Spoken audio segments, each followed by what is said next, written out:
is dependent on a proper gathering of intelligence and getting correct and accurate information. Now, before I get into the interconnection between APAs and intelligence gathering, let me give you a small brief on what advanced pricing agreements are. Maybe some of you already know that, but then for completeness, I think it would be necessary to do that. This is the scheme of the presentation that I plan to do as to what is an APA, that is an advanced pricing agreement. What does it do? What is the APA process? And what does an APA need, and the connection between APAs and intelligence gathering. And then I generally always try to make things a little more, should I say, interactive. So I have a series, a few case studies, which time permitting, we can get into that, so that whatever I have said in the previous slides is probably understood a little better. Now, as I said, the APA is a program that the government of India has been running since the year 2012. And this is the timeline of this program. It began in 2012 when the first advanced pricing agreement provisions were introduced. And then it all begins with an application which is filed by taxpayers, after which the process starts. And this is how it has proceeded. And as on date, we have about 350 advanced pricing agreements that have been signed between the government of India, represented by the Central Board of Direct Taxes, and the different taxpayers in India, which are mostly Indian companies. Now, what is an APA? An APA, or an advanced pricing agreement, is an agreement, to be very frank, between the government of India, represented by the Central Board of Direct Taxes. And what does it determines the arm's length price. Now, arm's length price, as you know, is a feature of any transfer pricing arrangement. Wherever there is an international transaction, a transaction between, say, an Indian subsidiary and its overseas parent.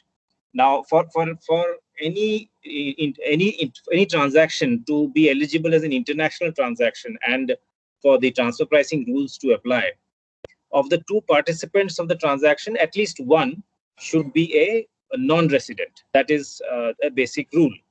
So the advanced pricing agreement determines the arm's length price, or the price that is exchanged between these two entities in relation to this international transaction. If anyone has any question at any point, please feel free to interrupt me, because I will not be able to see, since this is a thing, I will not be able to see even if anyone has raised their hand. So please feel free to interrupt me, and I will be happy to answer any question at any point of time.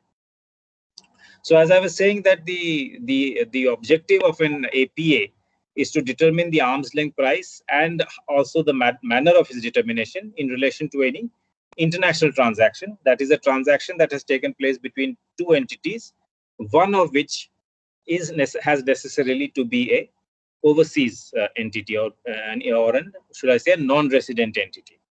Now, it is binding on the applicant, or the taxpayer, and the government. It is for a period of 5 years. And it can also, there is a provision of a rollback. Like, suppose he has applied this year, in financial year 2020, in 21-22, it will apply for financial year 22-23 plus 4 years ahead, and it can also apply for 4 years that have passed. Of course, if so, that is what rollback is about. Of course, there is always a provision that a rollback cannot, reduce an income that has already been returned. A taxpayer can never seek a refund in a rollback. That provision is always made. So so an APA is a term for 5 years, and it could also go 4 years past years. Now, why would anyone enter into an APA? Obviously, you must have heard a lot about things like dispute resolution and dispute prevention. APA stands at one level, or one peg higher than that. There is another value, aspirational value in tax matters, that is of tax certainty. That is, you must have heard of this.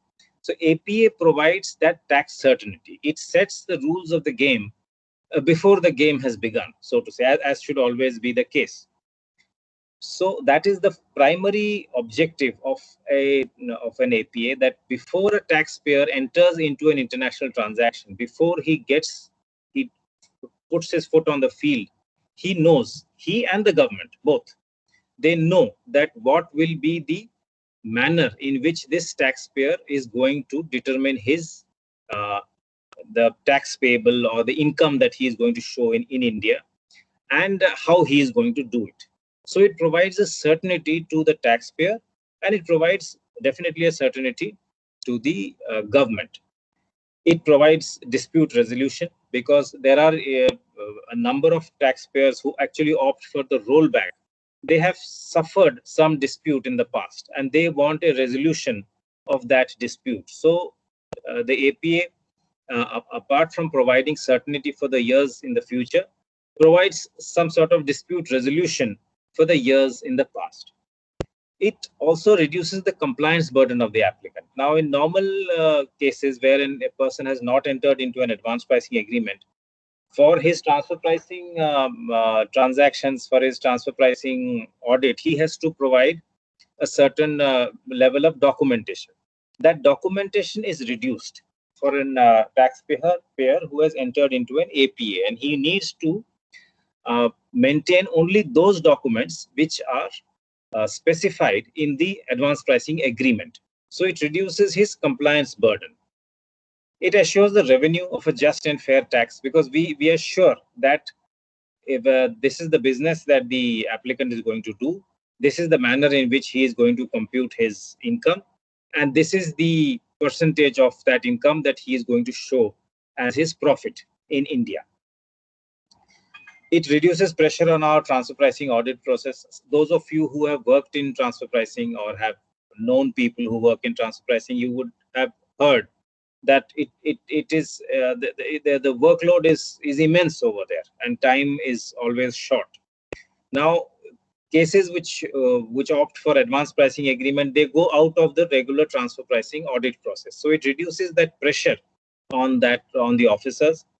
They are able to concentrate on cases that they might have otherwise missed, and it reduces pressure on the litigation machinery. So many of our cases, hundreds of cases, go into appeal, not just transfer pricing, but even regular tax. But transfer pricing litigation is actually very heavy in this country. So it reduces pressure on that litigation machinery. And what it does not do is that it does not provide any guidance to TPOs, in the sense that every APA stands on its own feet. It doesn't create any value of precedence. First of all, there is a firewall, that whatever is agreed between the government and the taxpayer is generally not shared with anyone else except the transfer pricing officer, and it's a secret. It's generally, you would have seen in the newspapers also, no names are ever given out as to who has entered into APA. It will just be a number that this person has entered into an APA has been entered into with this industry segment, because the name is never given out. So it doesn't create any guidance, and it does not create any binding precedent on the cases. Now, as for the process, just to the legal framework is set out in sections 92. I will not get into too much of detail on all these things, because that is not the focus of this lecture. But these are the sections and the rules and the articles in the DTA which provide that jurisdictions can enter into APAs. See, the simple rule is that any international arrangement that we get into must be rooted firmly in our domestic law. So these are the provisions of our Income Tax Act and rules and DTA, which give us the power to enter into APAs and their binding effect. Now, there are two types of APAs. There are unilateral APAs, broadly speaking, and there are bilateral APAs. We'll come to multilateral APAs in a minute. A unilateral APA is between the applicant or the taxpayer and the government of India. The application is made to the Principal Chief Commissioner in International Tax, and once the process is over, the agreement is signed by the applicant or the taxpayer on one side and the government represented by the Central Board of Direct Tax. A bilateral APA is one where the agreement is signed between both the competent authorities. Like, for example, there is a US parent company and there is a subsidiary in India. Both of them will file an application with their respective competent authorities. The Indian subsidiary will file an application with the Indian competent authority, that is the FT&TR division, and the US company will file it with the US IRS. And then after the process is over, the agreement is between the competent US competent authority and the Indian competent authority. That the other processes are the same, but the agreement is signed between these two by the two competent authorities. The advantage of a bilateral APA over a unilateral APA is that a bilateral APA can provide relief from double taxation, whereas a unilateral APA will not provide a relief from double taxation because the other competent authority, who is not party to the agreement, is not bound by that agreement. So, in that sense of the term, bilateral APA is always a better option for any taxpayer. Of course, it is more time consuming. It is costlier also for the taxpayer because every APA application must be accompanied by a fee. So the fee has to be paid in India and it has to be paid in the US IRS also, the US IRS also. So it's a costlier process and it's a little more time consuming. Any questions so far? I'll be happy to answer. Sir, Saurabh here from DTITI Bangalore. I would like to know what will be the difference between a DTA and a bilateral APA, sir? Okay. See, a DTA covers various items of the agreement. It will determine what all are the items of income that are taxable in between the two countries. It will determine how interest income will be taxable between two countries. Say, for example, India and Canada have entered into a DTA. It will determine that suppose there is an interest income that is being earned in Canada. In what circumstances it will be taxed in Canada? In what circumstances it will be taxed in India? Suppose there is some technical there are people, engineers moving from a Canadian company to an Indian company, working for in what circumstances will they be treated as resident in India? In what and where will they be taxable? So DTA covers an entire gamut of issues. It lays a framework for the bilateral tax related bilateral relation between the two countries. Whereas a bilateral APA is very specific. A bilateral APA will be, say, a company X is a company X India is the Indian subsidiary, X Canada is the Canadian company. They are entering into a particular international transaction, say sale of goods. It will determine what will be the process of determining the arm's length price of that particular transaction and what part of the profit is going to be shown in India, what part of the profit is going to be shown in Canada. So it is very specific to two entities, to a particular transaction between two countries. Whereas a DTA, as I said, it is a general framework which provides how different items of income will be taxed in which country and under what circumstances. Does that make it clear? Yes, sir. But subsequent question would be there. Will there be an overlap between DTA and a bilateral APA, sir? No, there will never be an overlap between a DTA and bilateral APA because DTA will not.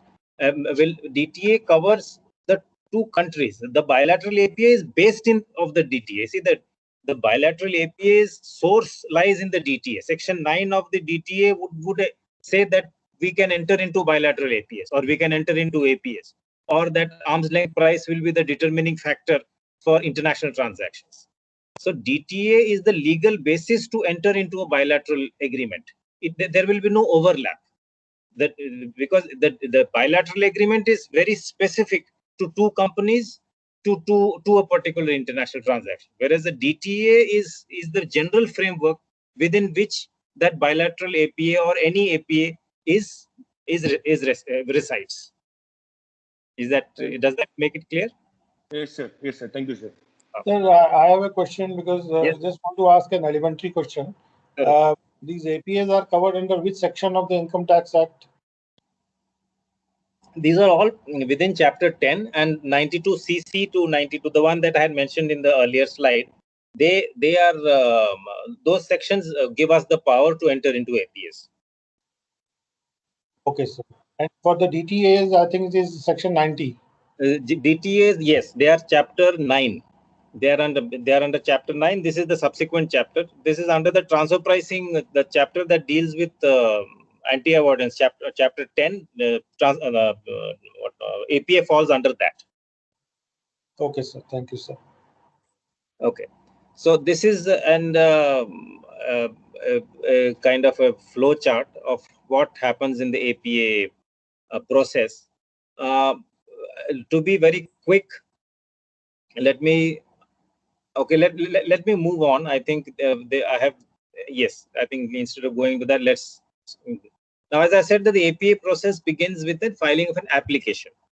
Now, for a unilateral APA, the application is filed with the Principal Chief Commissioner International Taxation, and for the bilateral APA, it is filed with the competent authority, that is the FTNTR division.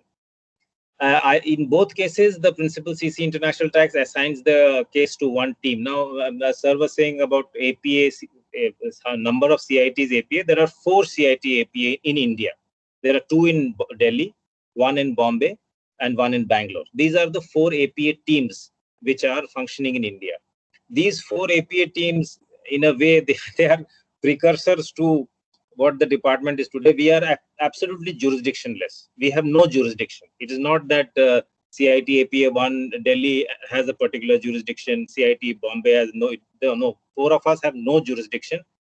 Cases are just assigned to us. So we are, in a sense, kind of, since 2012, we are jurisdictionless. We are not faceless exactly, but we are jurisdictionless.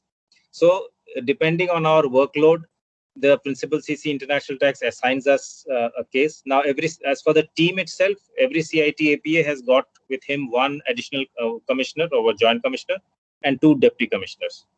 And these teams are severely overworked and understaffed because given the number of cases that we have got, we are really overworked. So the Principal CC assigns the case to a team. Now the team does a normal, as a transfer pricing officer would do an analysis, we do the same sort of analysis. The taxpayer gives us some information about what are the functions that he performs, what are his assets, what are the risks he faces. We do that normal transfer pricing analysis. You see, APAs, though there is a negotiation at the end, which the process ends in a negotiation, but the run up to that is based on normal transfer pricing principles. Those are never abandoned. So the analysis that the APA team does is basis the normal transfer pricing methods and transfer pricing rules that have been laid out in the Income Tax Act and the income tax rules. Then we do a site visit if necessary. A site visit is something that is done with the consent and with the cooperation of the applicant. We go to his, normally we do it in manufacturing cases, etc. Where there is, so we go to the manufacturing site, we observe the process, and we try to determine as to what is his level of complexity, whether the kind of income that he's showing, whether it is fair, whether the the profit percentage that he is proposing to show in India, whether that is fair, whether he is creating any intangibles, etc.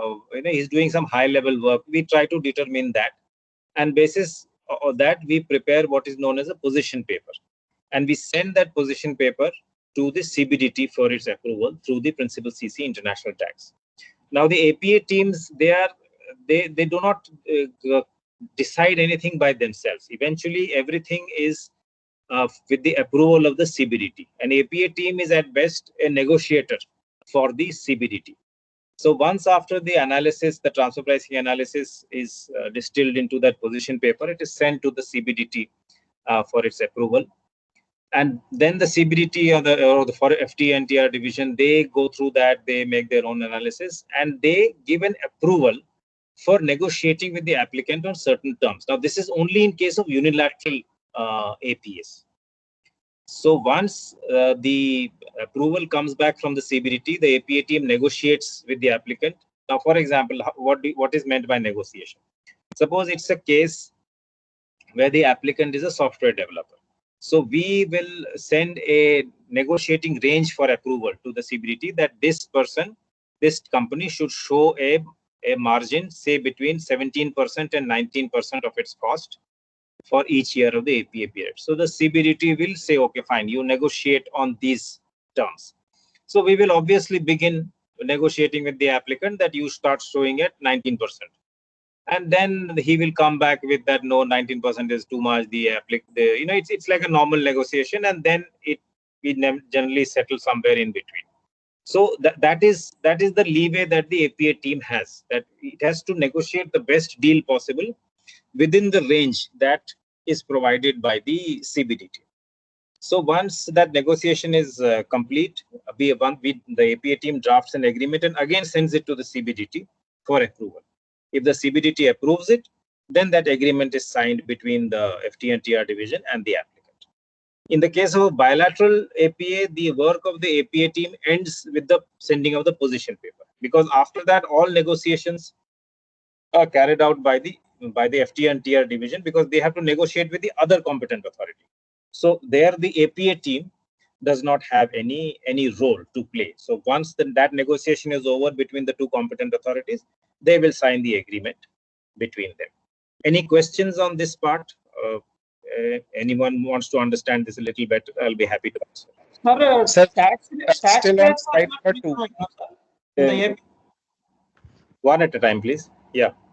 Sir, tax rates are not determined in the APA, no, sir. Only profit percentage and transfer pricing prices. Exactly. We cannot make any change to what is there in the Income Tax Act. Okay, sir. We cannot say, sometimes, sometimes applicants come to us with this request that you say that penalty will not be levied or interest will not be charged. We cannot do that. Whatever is there in the Income Tax Act, that stays. What we can say is that his profit percentage will be X or this much. That much we can say. Or this will be the method that can be applied for the transfer pricing analysis. That much we can say, but we cannot make any. What is there in the Income Tax Act, that is sacrosanct. That cannot be changed. Sir, this will have a bearing on 195 payments, sir, at the time of lower taxation determination in the TDS. May not be, because 195 is, that is no, that is independent of this. You see, what I have seen, 195 is in the case of individuals. Is that not so? Mostly individuals only apply, isn't it? Any royalty payment to foreign companies, and that suppose it also directly linked to the profits, no, sir? No, what will happen is that we will decide that the royalty payment should be, say, 8% of sales. Okay. Sir. That he will enter into. But once he has entered into that, then he has to, the royalty has to be paid at 8%. Like the royalty is being paid by an Indian company to a foreign entity, isn't it? So the 195, if I understand correctly, is normally applied for by a non-resident, isn't it? Any payment to the non-resident, sir. So he cannot vary that rate, that royalty rate. He cannot vary once he has entered into an APA. Suppose he has agreed that I will pay 8% royalty. He cannot say that, okay, now I will go under 195 and allow me a lower royalty rate. That he cannot do. That APA is binding on him. Did I answer your question? And normally, TDS has to be deducted based on the actual royalty payment, sir. Yes. Royalty or whatever the foreign payment. Suppose he has paid, suppose he has 1 crore rupees. But as per the APA, that 1 crore need not be the income, because in the negotiation, it may be determined at 60 lakhs. So whether TDS has to be deducted on 60 lakhs based on his request and lower deduction of tax. That is what my question, sir. Yeah, you're right. Whatever it has a bearing or not. Yes, correct. You're right. If that TDS is based on some income, then yes, that is binding on both sides. It is binding on government also. Suppose government has decided that it has assigned in the agreement that this income from this will be this much, then that is binding on the government also. Government cannot take a different stand in any other proceeding on that. Yes, thank you. Any other question? There were two questions, I think. Somebody else also had spoken up. No? I just said, sir, actually the slides were not moving. We can still see the slide number 2. Oh shit. So can you see AP? You can't see APA process right now. We can see the scheme of the presentation. Let me again.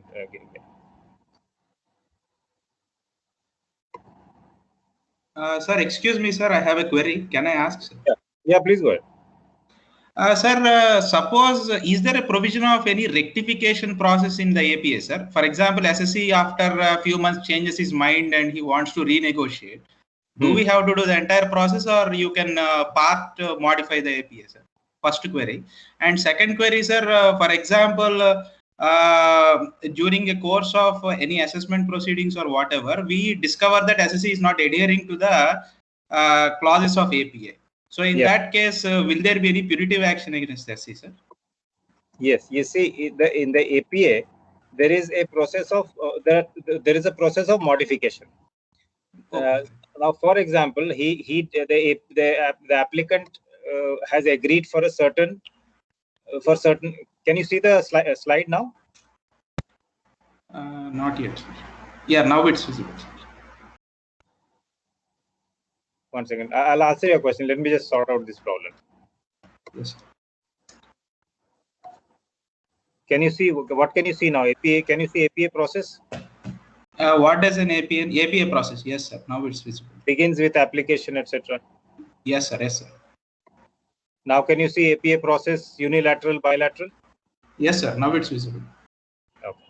Yeah. Now, so coming back to your question, suppose in the APA they have agreed for a set of what we call critical assumptions. That set of conditionalities, that 1, 2, 3, 4, 5, these are the conditions that the applicant will fulfill. Suppose he breaches any of those those conditions, then the APA, there is something known as an annual compliance audit. Every year, he has to file an annual compliance return with the Principal CC International Tax, who will send it to a transfer pricing officer. That annual compliance audit, the TPO will check whether all those conditionalities have been correctly fulfilled by the applicant. If he finds that those conditions have not been fulfilled, then he can say that either this APA will not apply for this year, and we will do a normal transfer pricing audit, or he can say that this APA should be cancelled altogether. So then that will come back to the APA team, and APA team will give its opinion, and CBDT can proceed to cancel that agreement. And then all the protection that the applicant has received will all be withdrawn. Then he will go for normal TP audit, normal assessment. He will face all those things. So that can very much be done. Okay, sir. And there was one more question. Sir, I have any rectification? Is it possible, sir? Part APA, can we amend it, sir? Yes. It is possible. You see, now, for example, we are facing that situation right now because of this COVID problem. Now, many industries are suffering.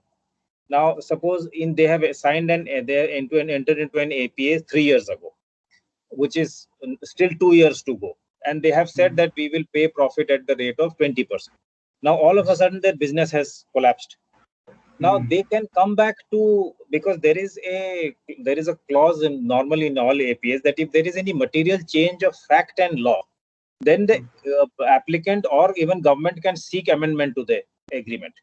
So he can come back to us and say that, look, this is an act of God. Right now, everyone is calling this an act of God. He can say that there is an act of God. My business has completely collapsed. My factory has remained closed. My people have had to lay them off. So I am not in a position to pay this level of profit. So instead of 20%, you please allow me to amend the agreement. Please amend the agreement to make it 16% or 17%. So that is possible. That the agreement does allow those sort of leeways. Yes, sir. Because Thank that you, is sir. something we are facing right now because of this COVID. People's businesses have actually been affected. Yes, sir. Thank you. Anything Yes, else? sir. Thank you. That's it. Thank you, sir. Has the slide moved forward now? Does it say what does an APA need? No, sir. It is still in the 10th slide, APA process. Okay, now is there No, a sir. time? It's not moving. Okay. Is the page down, sir? Page down. Now what does it say? What does it say right now? APA See. processor. APA processor. Okay, it doesn't. Let me try again. Either there is a time lag, or I don't know.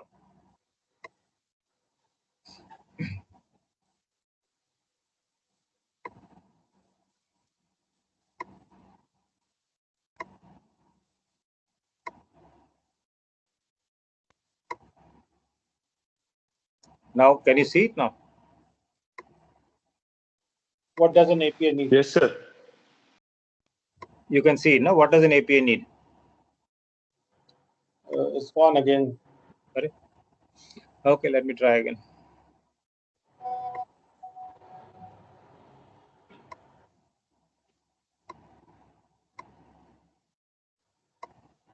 Now, What does an APA need? Yes. fine. Okay. Can you go to the next page so we can try here itself?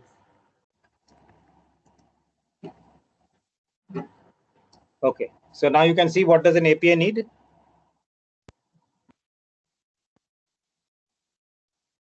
Can you see Yes. that? Yeah. Yes. Okay. Okay. So now, given whatever we have discussed so far, the question is what does an APA need? It needs quick action. You see, because everyone comes to us with a lot of expectation that we have suffered in the past. We have had numerous litigations, and we are planning to enter into a certain transaction of purchase of property, purchase of share. So it needs quick action. That goes without saying. Then there is something that, you see, we have to understand that it needs certain amount of trust.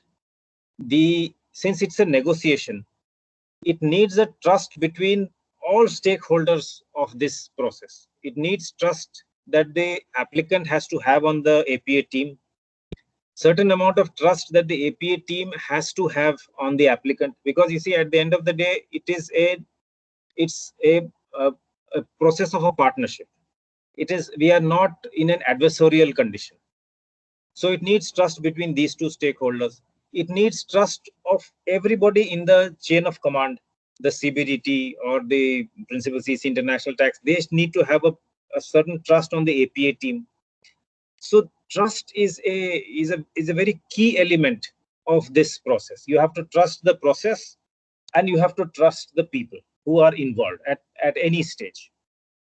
Then transparency. Transparency and trust go hand in hand. Unless everybody is transparent with each other, trust will not build up. Decision-making ability, APA, be it the APA team, be it somebody in the CBDT, they have to have that decision-making ability that, okay, we negotiate this much and this much is enough. Somewhere you have to draw a line. Negotiation skill, obviously. A pragmatic approach, connected to what I said, that you need to draw the line. You cannot endlessly go on negotiating, thinking that we'll get a better deal at the next negotiation. That you cannot do that, because, as I said, you need quick action. A pragmatic approach, ability to see the big picture, and most importantly, ability to recognize what is actually at stake. So we should not get into a negotiation on a point which is actually not key to the process. We need to understand what is it that is key. Suppose there are 3 or 4 international transactions which are in the basket. What is the transaction that is actually most important for the revenue or most important for the applicant? What is it that we need to focus on? And as we should not be afraid to close the negotiation, even if there is no agreement. Every APA process does not end in an agreement. Sometimes we just cannot, in spite of best efforts or best intention on both sides, we have to write back to the CBDT that unfortunately no agreement is possible. And where will all this come? Information. So that is where what is AP. Now can you see the slide, APA and intelligence gathering? No, sir. What can you What does an APA need? Okay, I don't know, is there a time lag or what the problem is? So I think probably you can. Sir slide को उस mode में रख के presentation mode Sir, में you click करके on the down arrow. Is it not coming, sir? Is it coming now? And now we can see APAs and intelligence gathering. Okay, let's see. Maybe I'll have to exit Can each you go slide. can you go to next screen, sir, right now? Case studies. Can if you go to the next screen, we can see whether we are able to go. Yeah, I have gone to next slide. No, it's not visible. Okay, doesn't matter. I'll manage. Don't worry. Right now, you can see APA and intelligence gathering. You can see that. Yes, sir. yes Right. sir So now, as I said, that the connect between AP, what all I said so far, and intelligence gathering, what we are here to discuss. Now, how do I ensure, as the head of an APA team, that I am moving in the right direction? The basis of all that is information, and because I need information on what is the character of this applicant. Suppose he claims to be a software developer. What sort of software developer is he? Is he someone who is creating some sort of high-level software application? Is he creating some product which is going to get the overseas party a huge amount of revenue, of which he should get a share? What is his position in the what we call the global value chain? Because in an M&E, in a multinational enterprise, every every member of that enterprise is contributing something, and his remuneration must be basis that contribution, that level of contribution. So is the contribution, is the profit that he is earning, is it commensurate with his contribution, or it is not commensurate? Is it less than what he should get?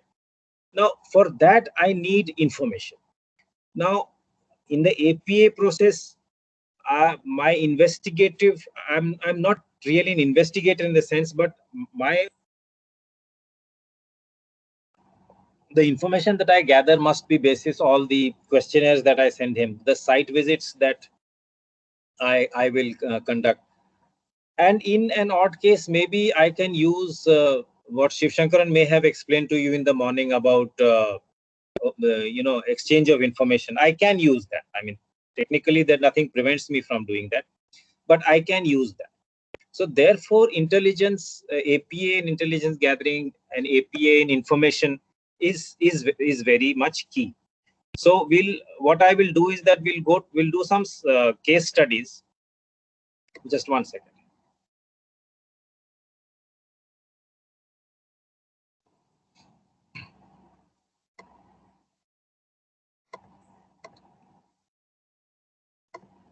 Can you see this case study 1 now on your screen? Yes, sir. Yes, sir. Right. Can you read the first 4 points? I mean, is the screen large enough for you to read the first 4 points? Yes, sir. Yes, sir. So just take 2 minutes, read the first 4 points, and then there are some questions. These questions are common to every case study, but we'll look at them one by one. You just take 2 minutes, read the first 4 points, and then we'll come to the questions, so that we understand what is it this information is that we are talking about. Please take 2 minutes and read this. Participants can go to full screen mode and read it if they are not able to read the small print.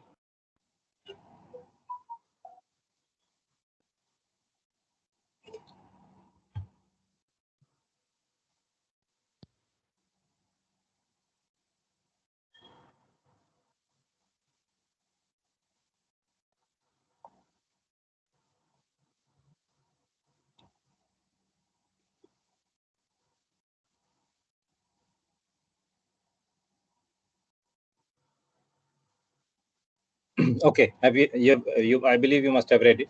Let me repeat it for everyone. Now the taxpayer.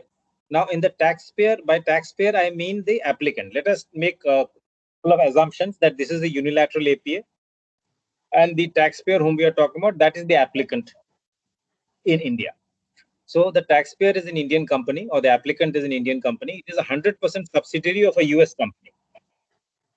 Now the US company is selling medical equipment to third-party customers in India. The prices with the third-party customers need to be negotiated for each transaction. Like it's not an overarching agreement that whenever the US government, US company sells, it will sell at this price. That is not the case. Every time the US company sells to a third party, it has to negotiate it afresh. The US company does not have any branch in India, and there are no US company employees located in India. Are we clear on that? Now you tell me, suppose the question before you is that you have to decide what is the what is the relation between the Indian company and the US company. See? Now Sir, you tell me what is the information you would further ask in this case. Sir, since in this company, since there is no expenditure involved in India, normally the price for which it is selling in the US, that should be the same price in India also, in the converted foreign exchange. Okay. That is what I said, sir. Because in order to reduce the tax rates, they may float one subsidiary in India, and they may show lesser profits here, even though they may not show the rates at which they are selling the product in the US.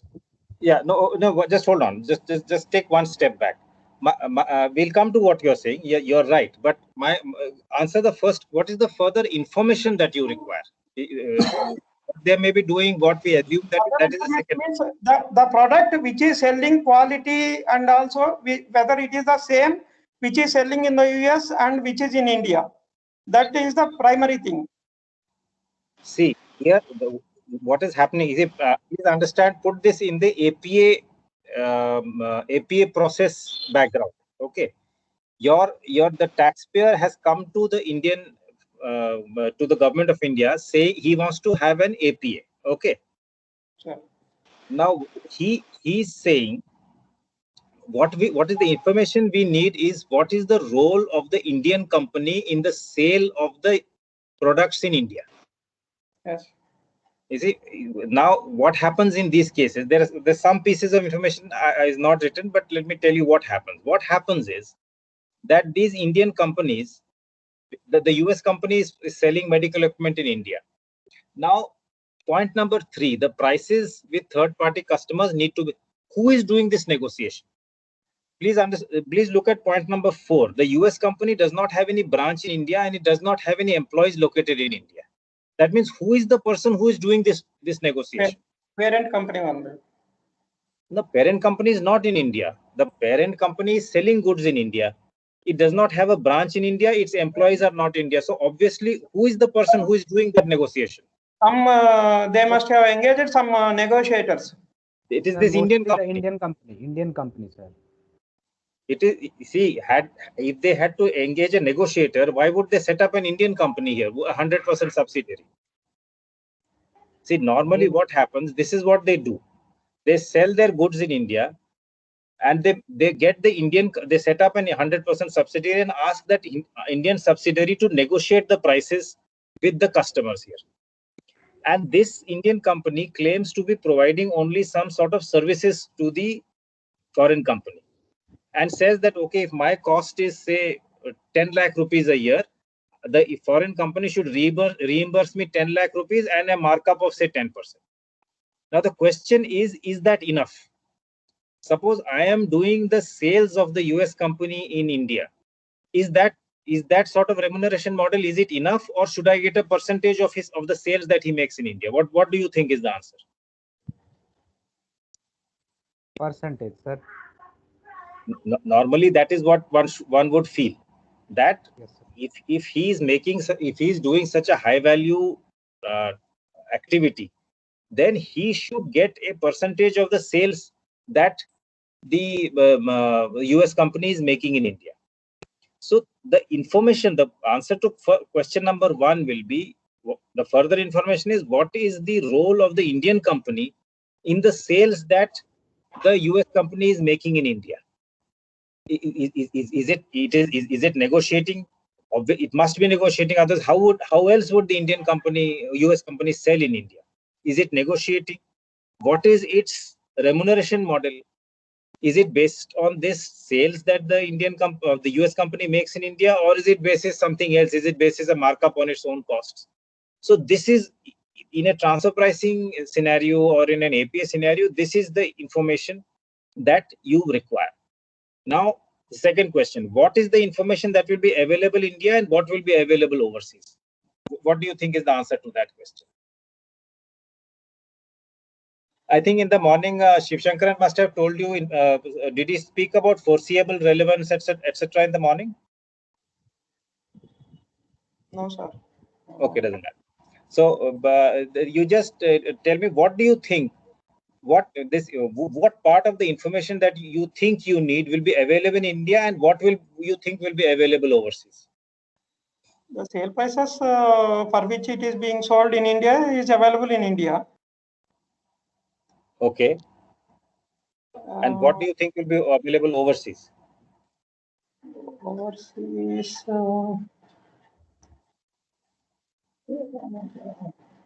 other units or anything for the same parent company? Cost of Sorry, say again. the product will be available overseas, as Cost it is. Okay, yes, good, yes. See, in the cost of the yeah, please go ahead. Please go ahead. Any marketing expenditure in India, that also may be available, sir. Marketing expenditure borne by Indian subsidiary. That will be available where? In India. Yes, correct. See, any servicing or such kind of thing, if anything is there? Service center expenditure, anything after sale service? After sale service, yes, very good. Okay, yes, two or three things we are clear about. One, correctly said that the cost of the good will be available overseas. The expenditure incurred by the Indian company on marketing or any other those services will be available in India. Always the issue comes up about the volume of the sales that are made in India. In 9 out of 10 cases, the Indian company will say that I don't have that information. And the reason for that will be that he will say that the invoicing is done between the third-party customer and the US company. So I am not privy to that information as to how much of this sales is made, what is the volume of sales in India. So this is where you will have to resort to things like exchange of information, seeking information through the normal EOI channels. You will have to, there is something known as foreseeable relevance. You can seek only that information from the overseas channel which is foreseeably relevant for your investigation. So you will have to make out a case that you need to know the volume of sales that are made in India by the US company to be able to determine the remuneration model of the Indian company. So that information you may have to get from overseas. You may not get that information in India. Then somebody mentioned something about marketing expenditure. There may be two types of marketing expenditure. There may be marketing expenditure that is incurred by the Indian company. There may be marketing expenditure that may be incurred by the US company. The expenditure that is incurred by the US company, you are not likely to get it in India. Even if he has it, he may feel that he's not legally bound to give you because it does not belong to his books of accounts.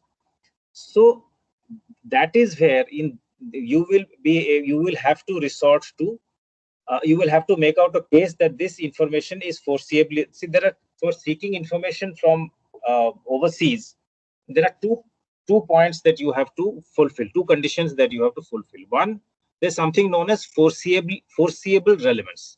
You have to show that you must have seen those proformas that the FTD has publishes for seeking information under the exchange of information guidelines. So there you have to show that this information that you are asking for is foreseeably relevant for your assessment. Second, you have to show that this information is not available in India. Otherwise, the other competent authority can turn around and say that this information is available in India. You please seek it within your country. So you have to show that this information is not available with your taxpayer. So this is the information that will be available in India, and what will be. And then the third question: what will be the ramifications of the various pieces of information that will? What do you think? Suppose you have sought this sort of information. What do you think you're going to do with it? What is it that you will use this information for? Any ideas? The Indian subsidiary, sir. Hmm. The Indian subsidiary must be showing the expenses of marketing, but may not be showing any revenue. So it must be showing losses in its accounts. Okay. And when Sir, it is also seen that sometimes this Indian company, the people of Indian company, they do business for the US company, and when the deal is finally done, they ask the customer to directly invoice to US company, and they Yes. don't take those sales into their account. Yes. This is I have seen in many cases, sir. Yes. Correct. Sir, there is one possibility, sir. This expenditure, most of the expenditure, they may write in the books of the Indian company, marketing expenditure and everything. So it may not be proportionate to the sales made in India. The other expenditure which is actually incurred in the US, that also may be shifted to in India, because they may not be providing the information of the expenditure incurred in US.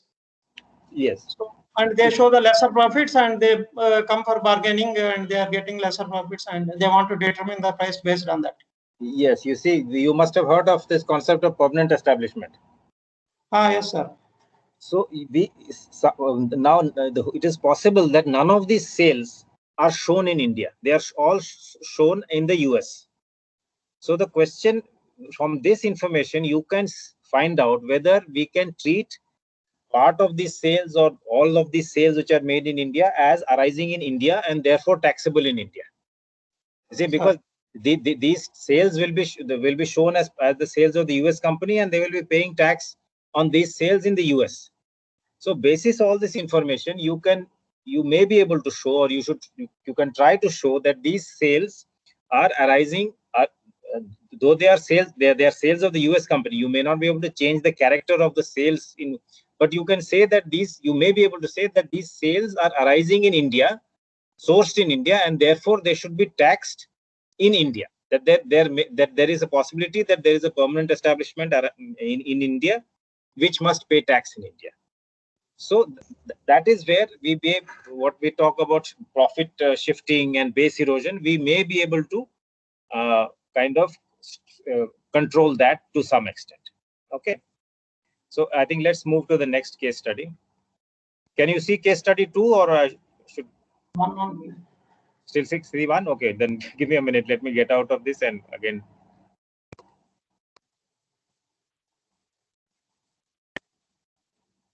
One minute.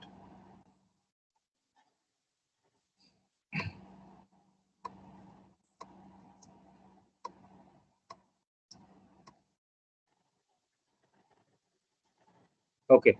Can you see case study 3 now on your screen? Yes, sir. Fine. Take 2 minutes, read the 4 points, and then we'll come back to this.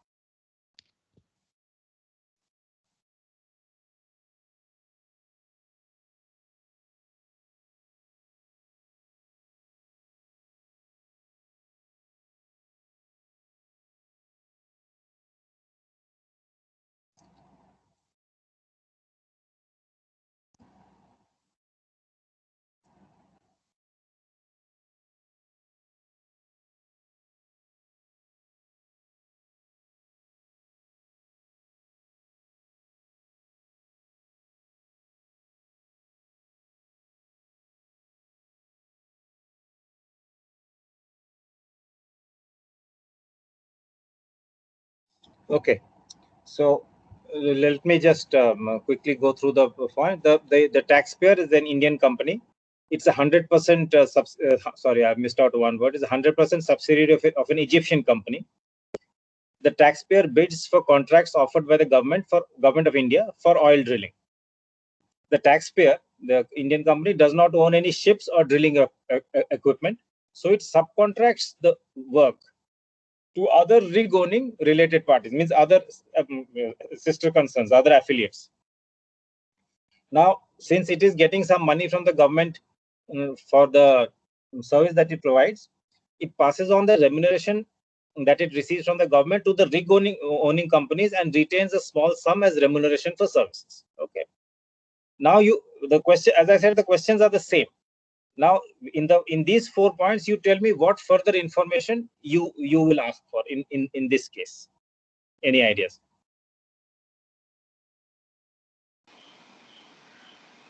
Sir, whether the how much is the amount that is being passed on by the Indian company to its parent? Let us. No, this is not parent. There is no parent here. Sorry. There are several parties in this game. One. See, the first point is not relevant to this game. What is happening is that it is a subsidiary, but there are other rig owning related parties. It is subcontracting it to them. It is not subcontracting it to its parent. Okay, just to clarify, it is passing on to other the rig owners whom it is subcontracting. Let us assume, let us say that it is passing on 90% and keeping only 10%. Let us add that piece of information to this game. Now you tell me. Okay, sir. TDS has been deducted or not, that also we can see. Sir, whether TDS, that will be deducted. He will not do anything illegal. Sir, whether those companies which have been provided subcontract work, whether they are Indian or not? They are not Indian. They are all foreign. Okay, so whether they have APAs with the government of India or DTAs, under which DTA they are covered, like with the Egyptian. Okay, fine, right, correct. Okay, good.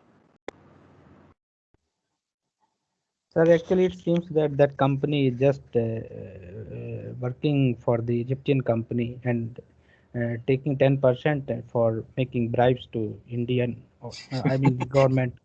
That may be one. I think let's keep the bribe angle out of it. Let's stick to tax. Sir. So we can ask the how past how many years they have worked they have taken such type of contract, how is the assets they have, and, right, correct, and FAR yes. analysis, what we call in TP. Correct, sir. Yes, good, that's correct line, yes. Yes, sir. Sir, the agreement between this 100% subsidiary Egyptian company and those companies to whom it subcontracts. Okay, correct. But yes, you are right. But why do you want this information? You are right. We need that. Why? To know services provided to the subcontractors. Sorry, come again. I didn't hear you. Sir, to know means what I meant to say is that to know the nitty-gritty of the business, the margins, yes, and the and how they working out of that margin, the calculation, and the business overall, to understand that whole scope. Correct. Yes, good. Yes. Compare the profit margin of the company in India and also in Egypt. May get the information with respect to payment to this drilling this one, sir, companies. Okay. And compare it, and we can see whether the gross profit is the same here and in Egypt also. Okay, fine. Excellent. So, see, first of all, let me just clarify: the Egyptian company is not relevant here. Okay. But I get what you're saying. I've just added that. I've just added that first point to confuse everyone. But what is at game? One of the gentlemen very correctly said that we need to see the contract between this taxpayer and those subcontracting parties. You see, and this is connected to one other person who said about FAR analysis. See, what is when you enter into a now there is a contract between this taxpayer and the government of India. Say it is with ONGC. Okay. Now every contract distributes certain risks to the contracting parties. Now, obviously, the Indian company is facing the what we call as the market risk, because for ONGC or for the government of India, that is the company that is the market company it is dealing with. So all those risks are sitting with this Indian company, this very small Indian company, which does not have any drilling equipment, it does not have any technical expertise, it does not, it may be working with some 10, 15, 20 people. All those risks are sitting with this Indian company. Now, there comes in the question of what somebody mentioned as FAR, function asset risk, we know of this Indian company. Then connected to what somebody else said, that we need to see the subcontract agreement. Because in every subcontract, the person who is subcontracting the work, he passes on some of the risks to the person to whom he is subcontracting. We need to see those agreements, whether all the risks have actually been passed on to the person who is to whom the work is being subcontracted. Can you tell me why this is relevant? That we need to see that whether all the risks that this small Indian company is facing, whether all of them have been passed on to the subcontracting companies, or some of it is still retained with it. Why is this relevant? Can somebody tell me? Sir, that is the rate of negotiation, means the company which gives contract and the company which takes contract, they decide the rate of their profit sharing with regard to this risk. Correct. Because in transfer pricing, and by transfer pricing, in any business, in any commercial arrangement, risk brings reward. Suppose the Indian, this taxpayer, he passes on 100% of the risk to those subcontracting companies, that tomorrow if he faces any legal challenge from the government of India, he has to pay any damages, he is 100% indemnified by those subcontracting companies, then we can say that yes, he is completely insulated by the risk, and then he doesn't deserve a very high remuneration. But if any of the residual risk remains with him even after subcontracting, then he must get a remuneration that is reward for that risk. Then saying that I should be reimbursed only my cost and a 10% markup will not be correct. So that is, see, in a transfer pricing scenario or in any business scenario, this distribution of function, asset, risk, this is very important.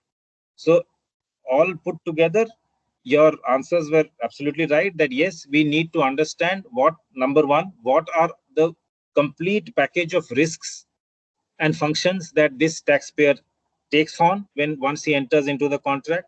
Second, what is the portion of the risk he retains, and what portion of the risk he passes on to the subcontracting entities. So because that will then determine as to how much remuneration he actually deserves or does not deserve. So that is the further information in this case that is relevant. Then the second question, what is the information that you think will be available in India, and what do you think will be available overseas? Now overseas here need not mean Egypt. And yes, somebody had very rightly pointed out whether those subcontracting have got DTAs, which countries they are located in. You see, because now, for example, he subcontracts it to 10 companies. Now 10 companies will be having actually one rig. One rig will be one company, and one will be registered in Panama, one will be registered in Cayman Islands, one will be registered in Grenada. This is also relevant as to where that income is going. You see, sometimes is it flowing to a tax haven?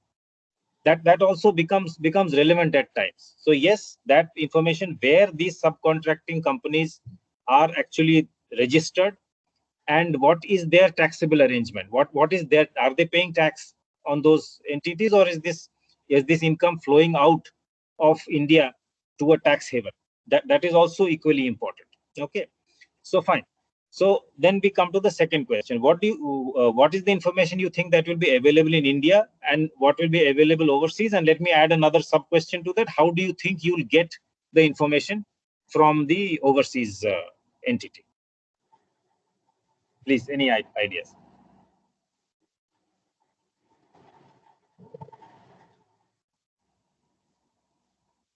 The agreements entered by the Indian company with the government is available, sir, in Yes, India.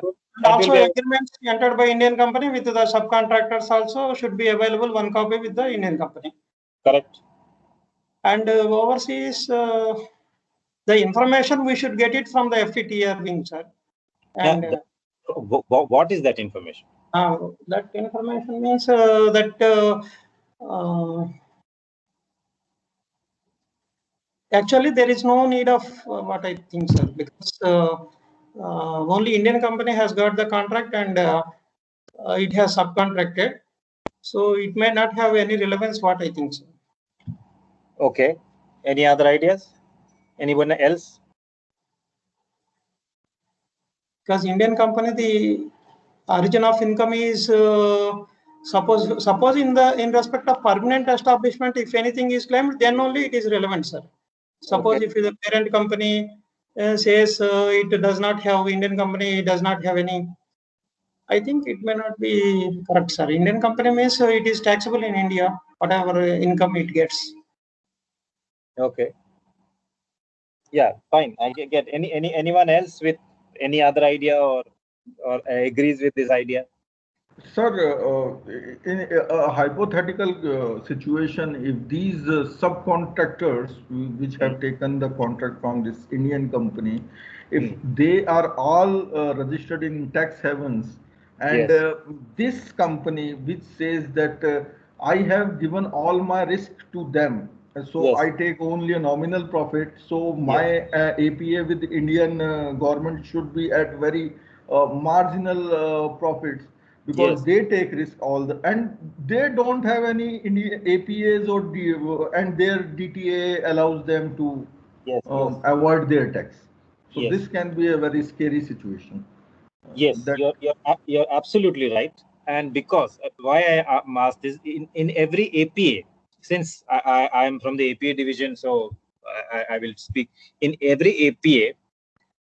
Now, what happens is when suppose we enter into an APA with this taxpayer, okay, we will list out in the APAs which are the other associate enterprise or the related parties which are covered by the APA with whom he has entered into international transactions. Okay. Now, suppose he enters at the time of, and every APA also has a clause that during the course of the APA, the taxpayer may add any other associate enterprise also. He may bring in as long as the functions, asset risks do not change. But there is another clause that we put in the APAs where that associate enterprise which is added should not belong to any of a notified jurisdiction. Now, for example, suppose when this APA is being signed, this taxpayer is subcontracting work to rig owning entities which are, say, in the US. Now, in the US, we don't have any objection because those are all, that's not a tax haven. That's a very tax transparent jurisdiction.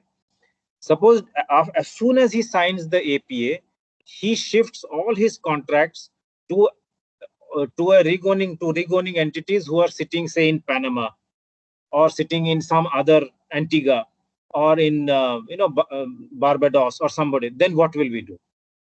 You see, because we have signed the APA in good faith that this group is paying tax somewhere or the other. Suppose they suddenly change the arrangement and say that, okay, now hereafter we will do subcontracts with entities which are located in tax havens. So then our good faith has been breached.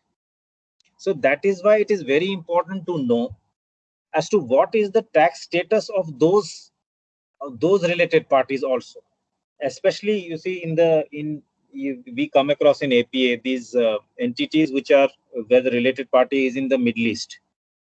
All those entities are in what they call free zones. Those free zones are wherever those entities who are located in free zones, they are actually opaque entities. You cannot even get much information about those entities. And most of them are non-tax paying entities. You must have all heard of base erosion and profit shifting. See, as tax administrators, it is also our job to ensure or to at least to look into this, whether there is any base erosion taking place or is there any profit shifting taking place to tax havens. That is why we have, what is it that we need from those overseas? As somebody rightly said, we may not require the contracts. All the contracts will be available in India, subcontract on both sides. But what we will require from those overseas entities will be as to what is the tax status of those overseas entities. Are they paying tax? Are they can we get information about those entities from their registrar of companies, etc.? That is the information that will be very, very relevant in cases like this. So, and then in the number, the third question is, what will be the ramifications of this information? Can anyone have any ideas on that?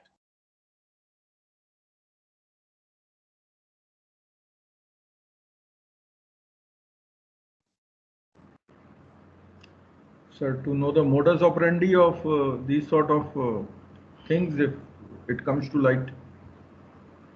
Yes. Okay. Anyone else?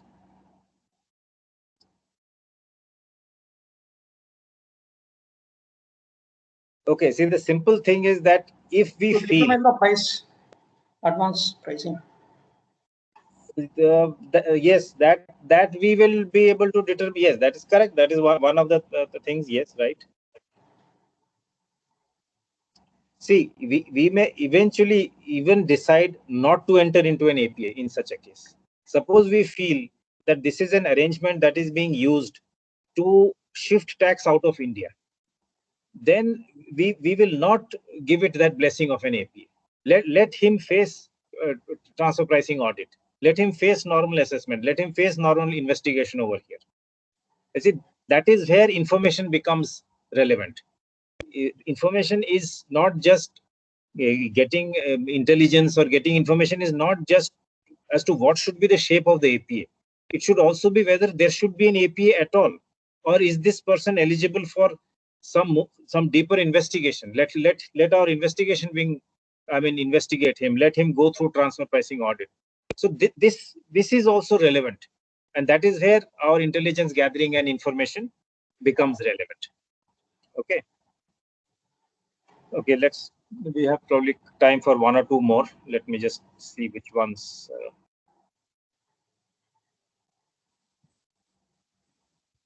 Okay, 1 second. I think I'll share this all over again. Then I'll tell you.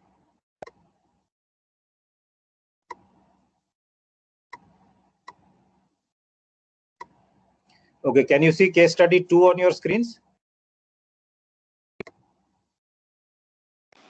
Yes, sir. Okay, just take some time, read these 4 points, and then we'll come back to this.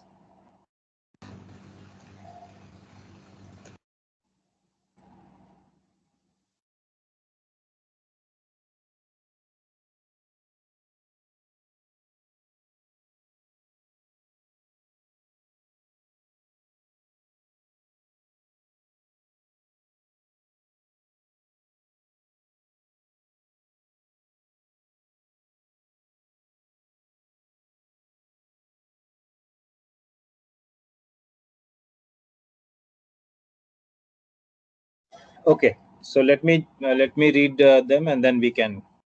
Now, the taxpayer, an Indian company, is a 100% subsidiary of a UK company. The UK company is a seller of software products and applications, and sales are to third parties all over the world, not just in India. The taxpayer is the only group company that provides software and product development services to the UK parent, to the UK company. The UK company is the owner of several patents related to the software application and products. Okay, these are the 4 points. Now, again, what is the further information that you would require in this case? what more you want to know. You basically, your job is to decide what is the remuneration model of the Indian company. Let us add another point, that Indian company is getting what they call cost plus. He gets reimbursed on his cost and say 15% on that cost. That is his remuneration model. Let us add point number 5 to that. So what do you think is the further information that now you want in this case? Please go ahead.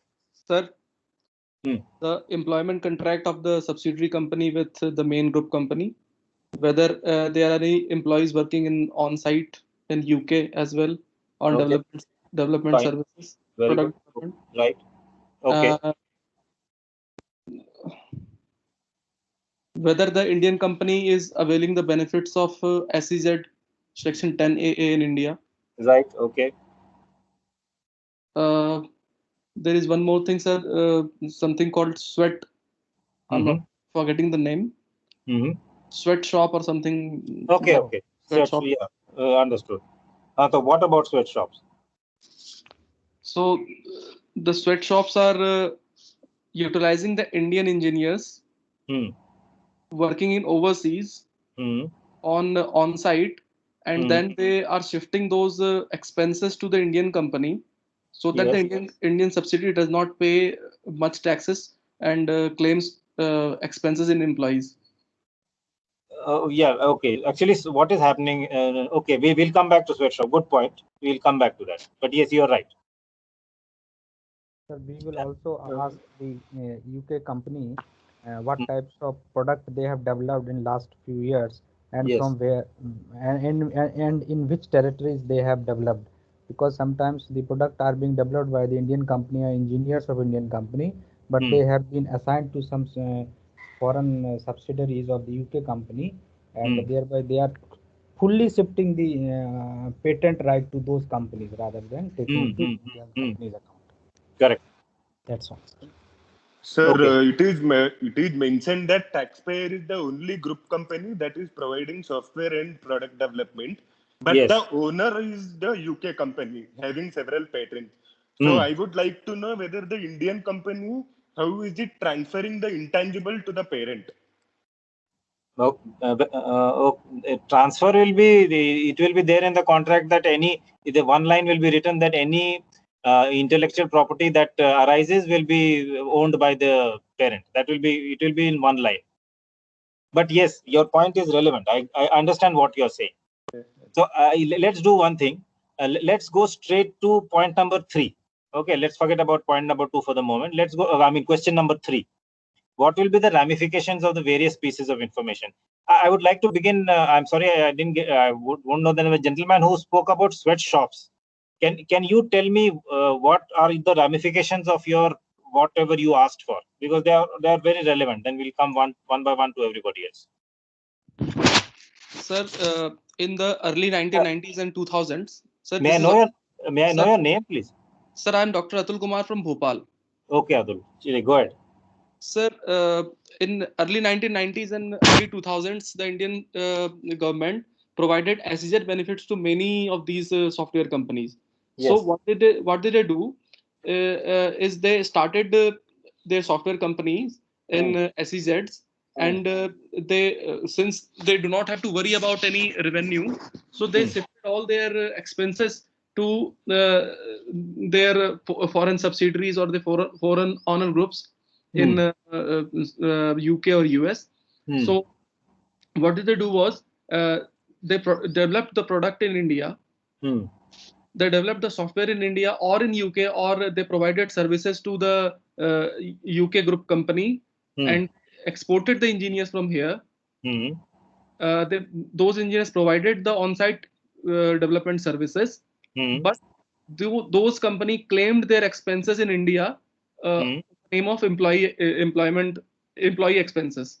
Basically, you mean to say that the employee was not shifted to the payroll of the foreign company? Yes, sir. Yes, correct. That's what they did, and the thing is going on even today. I have got 2 or 3 such cases recently in RESC. Okay. Yes, you're absolutely right. You see, this is an issue that comes up in several APAs, in several transfer pricing examinations, not just APS. See, what happens is very rightly said, there are two types of software functions. One is offshore and one is on-site. Now, offshore is what is, say, the UK company is asking the Indian company to do some software development. So the coding or whatever work architecture is done in India. That is what we call offshore. Now, after it is ready, the software has to be deployed. It has to undergo something like an user acceptance test. It has to be installed at the site of the final customer, who may be a third party. Then somebody goes to that jurisdiction, goes to that country, goes to that site and installs it over there, carries out the user acceptance test, maybe even goes and makes some personalized modifications. He goes there and does it. That is known as on-site. Now, generally in this world of the software developers, on-site work draws a higher remuneration as compared to offshore work, because there you are facing the market. You are going and you are interacting with the customer.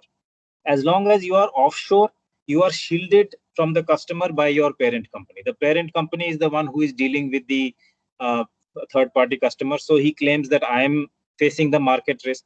But the moment you step out of this offshore shell and go into the on-site domain, you face the market. So therefore, on-site work always should draw more remuneration as compared to offshore work. Now, as very rightly said by Atul, that these employees are taken overseas. They work under the guidance of the UK company, but they are treated. They continue to their remuneration, etc., continues to be as if it is offshore work. So yes, absolutely, we must. This is one information that we need as to whether anyone traveled abroad, whether there was any element of on-site work in this activity, and what was the remuneration for that part of the work. And we must always seek a higher remuneration for this sort of activity, because this is a kind of an exploitation, because India is a low cost country, so they want to make the best of that. So that is also an issue. There is an issue in transfer pricing or in commerce that is known as, or in economics that is known as locational advantage. So if we are a low cost of labor country, then we are providing a locational advantage to these foreign companies who operate through subsidiaries in India. And that advantage must be shared by the Indian company also by way of a higher remuneration. There are various legal opinions to that, but it's a valid concept. So yes, that is one point that we must always ask for. Second, somebody had mentioned that somebody had said that we would like to know as to how the patent is transferred. Isn't that somebody had said, no? Yes, sir, I said, sir. So what do you think is the ramification of saying that how the patent is being transferred? Sir, I just want to say in that suppose some product or software is being developed by the Indian engineers, but all rights, IPR rights, intellectual property rights, they are being taken by the company which is in UK, and they are selling the product all over the world, sir. Correct. So, and the IPR profit, royalty would not come into India. It will directly go to the UK company. That's where they are just shifting the profit of these intellectual properties. Yes. See, sir, in addition to that, what happens is, suppose the intellectual property is, suppose the software is developed in India, and it is transferred to one of its parent company in a tax haven or in a low tax jurisdiction, and then the Indian company ends up paying royalty for using the same thing. So that is one idea of shifting the profit from India to the other jurisdictions. Yes, there are 2 points at play over here. Number one is I'll come to the royalty shifting in a minute. The first point is the remuneration of the Indian company if its work is giving rise to those patents. You must have heard somebody had mentioned in transfer pricing about FAR, function asset risk. Now, asset would mean tangible asset as well as intangible asset. Now, if the Indian company is giving rise to certain intangible assets, which are being transferred to the parent for no additional remuneration, then that is an issue that is at play over here. Because eventually, the Indian company is feeding into the profit-making apparatus of the foreign company.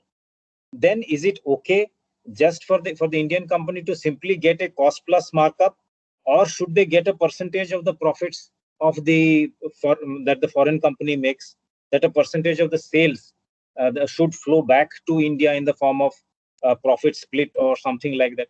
That becomes very relevant. Second, as it was mentioned about the flow of royalty. You see, oftentimes you will come across, that is where you need what is the information that is what we need from overseas is who becomes the legal owner of these patents. See, here in this example, I have said that the UK company is the owner of several patents. Now, suppose instead of this, I were to say that instead of the UK company, the patents are transferred to a company sitting in Netherlands. That changes the complexion entirely, because I'm not sure whether it's still there in Netherlands, but there are certain countries where royalty incomes are tax-free. So I will simply move all my patents to one such jurisdiction where royalty income is all tax-free, and the only income that entity will have is royalty income. So you can understand how profit is being shifted to a jurisdiction making use of a certain loophole in the tax laws of that jurisdiction. So therefore, these are the kind of the information that we need, and this is the kind of places that we will get it from. Like, who is the legal owner of of those patents, and where what is the tax status of that entity who is the legal owner of this state? Because you see, the MNE they will never do anything illegal. They will use several legal provisions of different countries, because they have the advantage of functioning all over the globe. So they will use the legal provisions of different companies to arrange their affairs in such a way that they have to pay the least tax. There is nothing, and this is not tax evasion, this is tax planning. But then as tax authorities, we need to keep a watch out for these sort of things. So this is what one has to look at in cases like this. Anything else anyone wants to say? Then we can move on to the one last case study.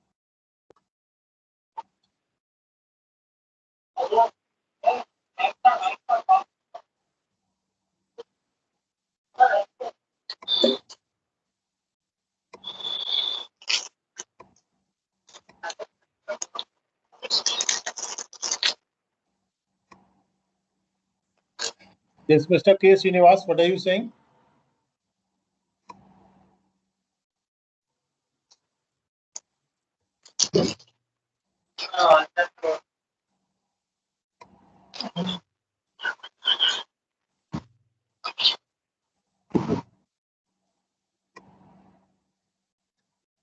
Mr. Srinivas, you are not fully audible. Can you come again?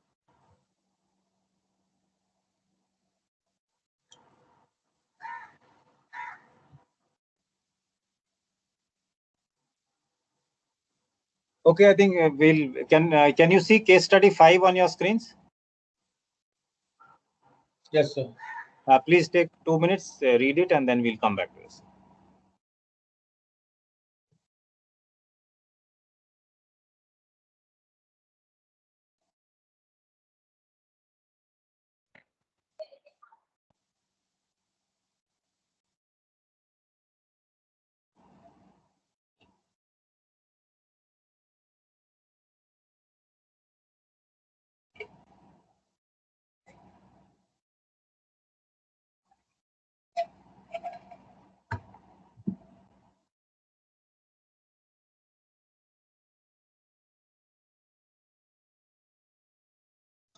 Okay, I'll read out the 4 points. The taxpayer in Indian company is a 100% subsidiary of a Singapore-based company. Now, the taxpayer is providing financial sub-advisory services to its parent company, which is in turn a investment manager for an investment fund. Now, the taxpayer does all the research related to the investment proposal, which is also made to the investment proposal, which is also made by the taxpayer, the proposal. The taxpayer is remunerated on a cost plus basis, while the parent company, that is the Singapore company, is remunerated by a fee, which is the percentage of the value of investment. Now, let me add 1 or 2 other facts. That let us say that this investment fund is located in Mauritius, and all the investments, and it is making investments in many Asian countries, including India. Okay, so now so these are the facts of the case. By sub-advisory, why I call it sub-advisory? Because the advisory, by definition, the investment manager is the advisor. And since the taxpayer is 1 step below that, it is generally called a sub-advisor. Okay. So now you tell me, what do you think is the further information that you require in this case? Any ideas?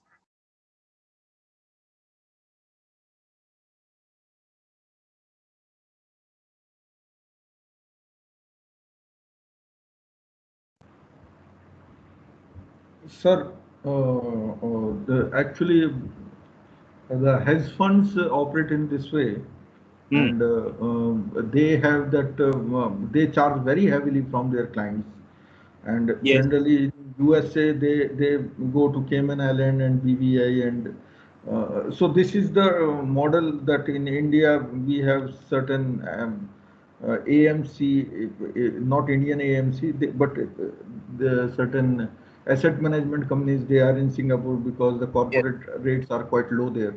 Yes. So we should ask them actually how much assets they are managing by FTTR or by the Indian sub-advisory, that their advisors, how much asset they are managing, and their fees from their clients. And in APA negotiation, we should relate it. Means right. It should not be cost plus basis. Understood. Right. Okay. Anything else?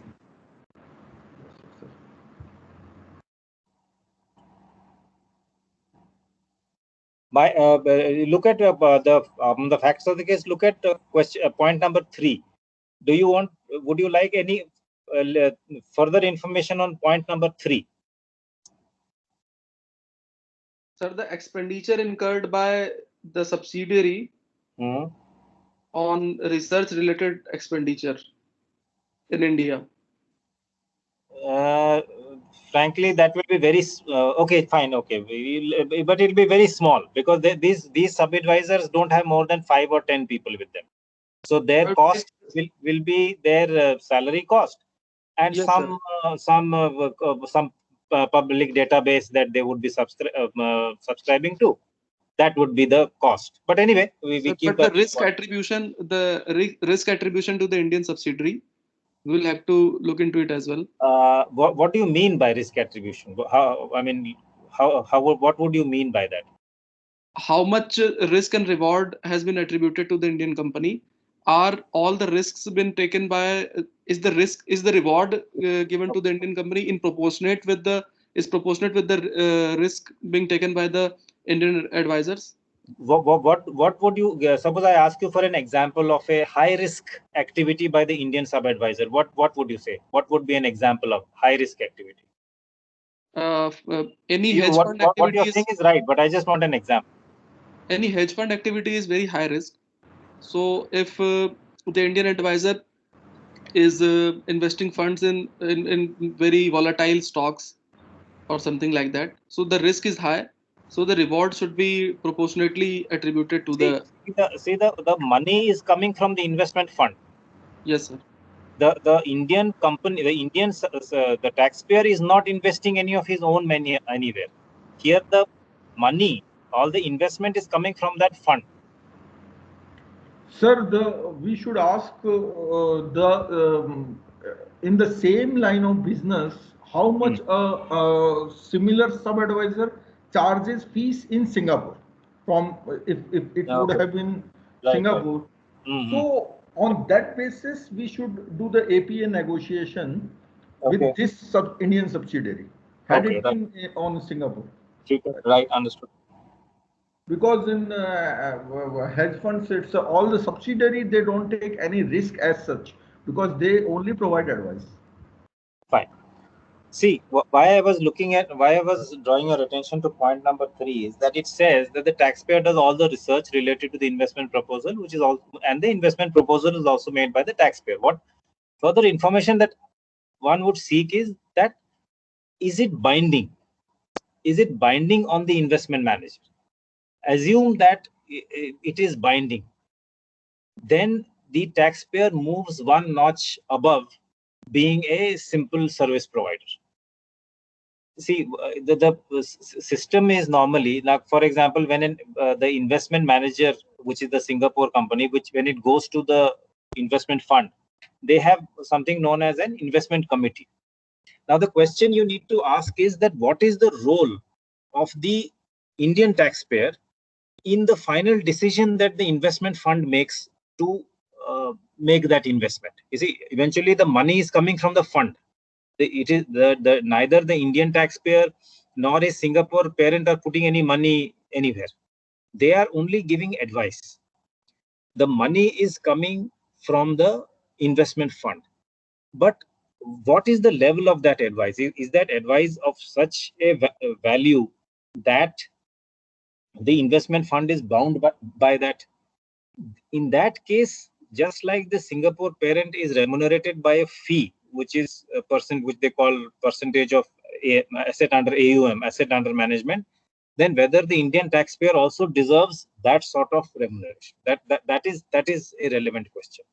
Because if it is up to the investment manager, it is up to the Singapore parent to reject every second advice that the Indian company gives, then we'll never be able to make out a case that this is a high value function. But if it turns out that all the information that the Indian, all the research that the Indian company has done is, I mean, in practice binding on the investment manager, then he has moved up the scale. And then we can say that he should be remunerated something higher than cost plus. As someone very rightly pointed out, we should also ask that what if this were being done in Singapore, then what will be the remuneration that the company would get? In many of these cases, you will come across, what you can also ask is whether once the investment has been made, then what happens? Sometimes you will see that members of this company, some employees of this company, they become members of the board of that company in which the investment has been made. So does any employee of the taxpayer, does he sit on the board of any of the companies in which investment has been made? So basically you have to find where is this taxpayer sitting in this entire, what we call the value chain of this entire activity. And this is true not just for this case, this is true for any case.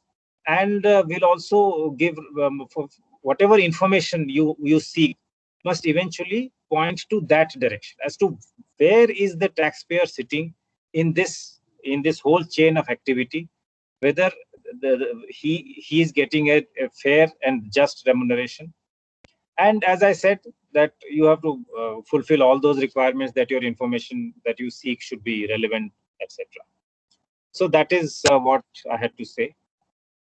I think I've taken enough of your time. So I think, Arvind, sir, I think that this is all that I have for this evening.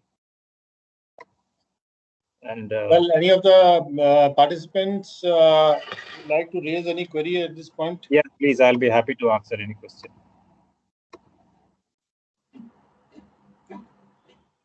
Anything that you would like to be discussed or answered? Sir, one thing, sir, I think in all the above cases, should we also look into the ownership of the foreign companies? Just like in the previous case, it was a Singapore-based company. Should we not look into the ownership of the company? Who is on the board of directors of that company? it may be that an Indian person resident is actually the director of the company who has set it in Singapore to because the tax rates over there are lower. So maybe just to make sure ki what is the modus operandi.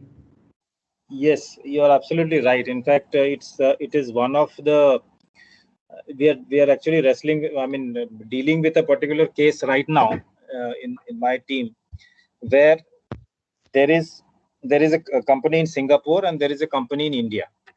Now the person an individual who is a 99.5% owner of the Indian company, he claims to be providing some services to the Singapore company, for which he wants to enter into an APA as an individual, which is a rarity.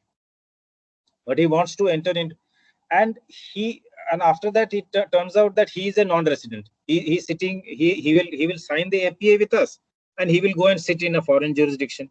So the APA will never be operational, because that APA will be operational only when he is a resident. So you are absolutely right.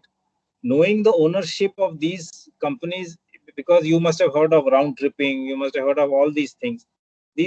Nowadays it is very relevant to have a complete picture of whenever you are dealing with international transaction, you must know who is the beneficial owner of at least 2 or 3 levels up the chain. Without that, it is, much of an investigation will not lead anywhere. Sir, I wanted to ask one thing. Yeah, please. Sir, in many cases, especially in 2 or 3 cases where the Singapore-based company is the owner of the Indian company, and yes. Not naming the company here, but we all know that there are 2 or 3 such companies operating in India.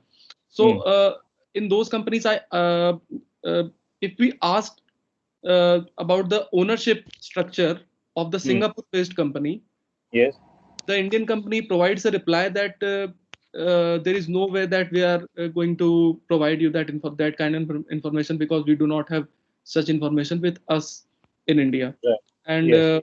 Whether that Singapore-based company is a taxpayer in India also. So again, the taxpayer provides such a reply that we cannot provide this kind of information. So I am asking where we can obtain such kind of information, from the for FT&TR division or from anywhere else? You have to go through the FT&TR division always. Don't go anywhere else. Don't write directly to the foreign company. You have to. There is a pro forma that the FT&TR division has given out for exchange of information. You please fill up that pro forma and send it to the FT&TR division, in which you will have to make out a case. As I said, that what I spoke about, a foreseeable relevance. You will have to show how what you are seeking from the foreign competent authority, how it is relevant to your investigation. 1, 2, how you have made the best efforts to procure that information within your jurisdiction, and how it is not available or it has not been possible for you to get this information. So you will have to get it through the exchange of information channel. And please use only that channel. Do not try any other channel, because that may unnecessarily land you up in some technical difficulty. It may take some time, it may take few months, but don't do any other, don't try any other channel. Go through the prescribed channel through the FT&TR division. Okay, sir. Thank you. I think there was somebody had raised his hand, some Nitish Kumar or somebody I could see. He has already spoken, sir. Oh, he has spoken. Okay. Anybody else who would like to speak something or say something or ask something? Because, sir, what is happening nowadays is that cases are going to every jurisdiction now, because of the new dispensation, and therefore everybody seems to be very in need to be aware of all these things, sir. No, sir, they are absolutely right. There is a handbook that has been published by the FT&TR division on exchange of information. I would suggest that everybody keep that handbook with them always, at all times in the office, and keep reading it. And please follow the procedures that are laid out in that handbook, because see, we are dealing with a foreign competent authority. If they find even a small deviation from the procedure, they will not answer your information, and you will have wasted a lot of time, and eventually your taxpayer will get away. So please keep that handbook very handy with you. Keep going through it and use the proformas that are prescribed in that handbook. And as I said, it may take some time. It may take 6 months. It may take and the act extends your time. Whenever you seek an exchange of information, your time for assessment gets extended. So please use this. In fact, there has been a complaint against India at several fora that we don't seek information. In fact, FTNTR division also keeps saying that our assessing officers don't seek information. And when they seek, then they don't seek it correctly. They seek, they use wrong proforma. They ask irrelevant information. So it is incumbent upon all of us that we seek the correct that first of all we seek information, which is very necessary for India's image in the international arena, that we are using the exchange of information channels. And secondly, we seek the correct information, relevant information, and do a good job of this, because it is very relevant, because whatever letters we write, they are read at international by another competent authority, by somebody else. So we have to be really very, very good at what we do in this.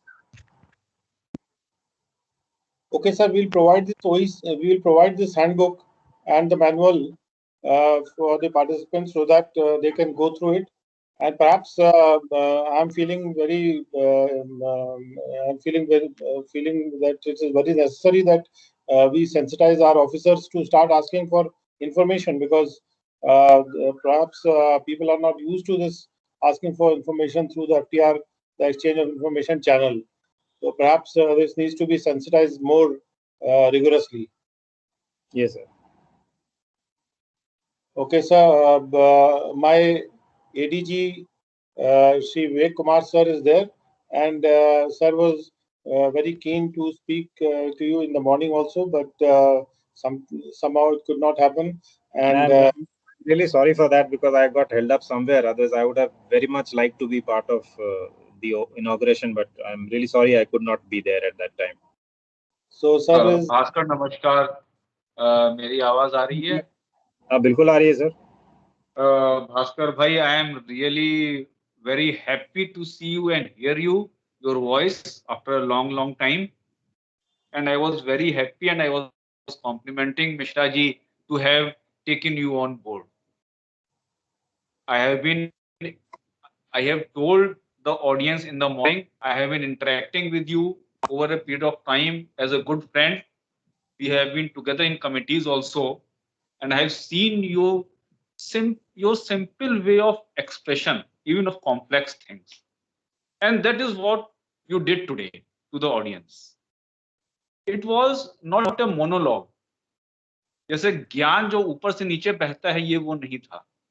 तो देख के सुन के मेरे को बहुत ही अच्छा लगा. I am really sorry that the video is not working and I am not visible in neither your face. There is something wrong with my instrument here. Bhaskar, तहे दिल से धन्यवाद तुम्हारा यार आने के लिए.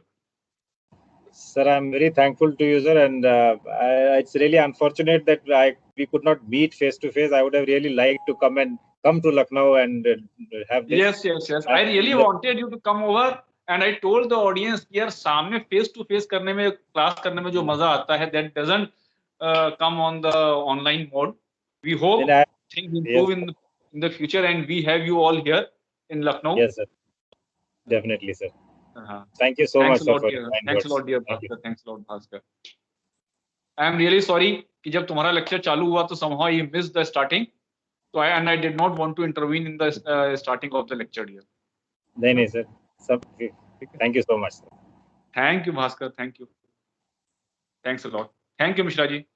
Sir, for our participants, it was a great opportunity, I would say, that they heard you speaking, and that also, the fact that you explained through case studies, the case study method by which a discussion was initiated, and it all became very interactive.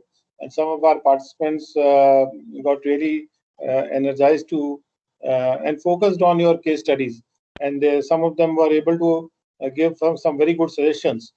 This shows that we have a wonderful future for our department, sir. And our people are very competent, and they are able to grasp things, and they are quite capable of doing great stuff.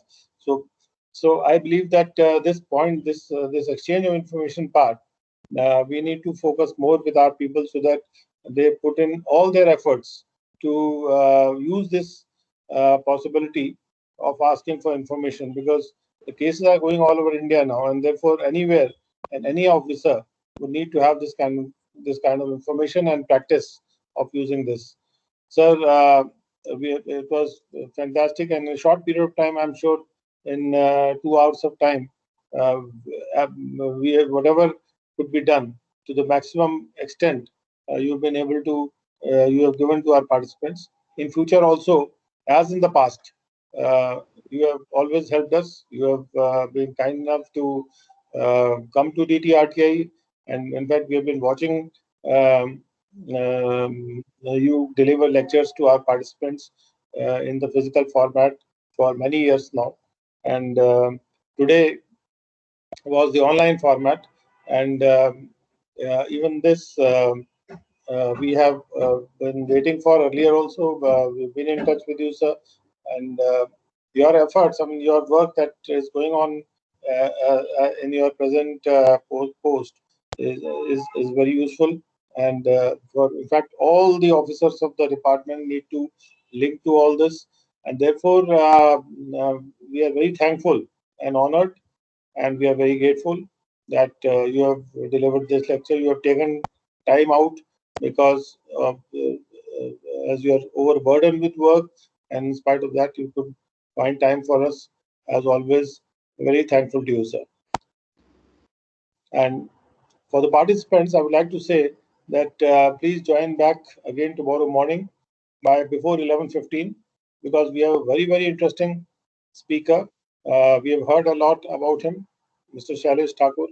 He will be speaking on the FIU, the work that FIU does. Perhaps you are not, many of us are not aware of the kind of work that FIU has been doing. And therefore, I think it will be an eye-opener for many of you. So please join back by 11:15. We'll start the lecture 11:30 sharp up to 13:30. And of course, tomorrow afternoon, we have the 3 o'clock lecture by the Insight portal team, which will be delivered by Mr. Saurabh Singh of Insight, whose efforts for the department are very highly appreciated. So I believe that you are having leaders speaking before you today as well as tomorrow, and it's a wonderful opportunity. Don't miss it out. These are those rare opportunities which do not come every now and then, and therefore please make full use of them. So with those words, it's wishing goodbye for today to all the participants. Join back 11:15 tomorrow morning or earlier if you want. Thank you so much for being patient with us and being participative. We would appreciate if you could be even more participative tomorrow as we move forward. Thank you so much. Thank you.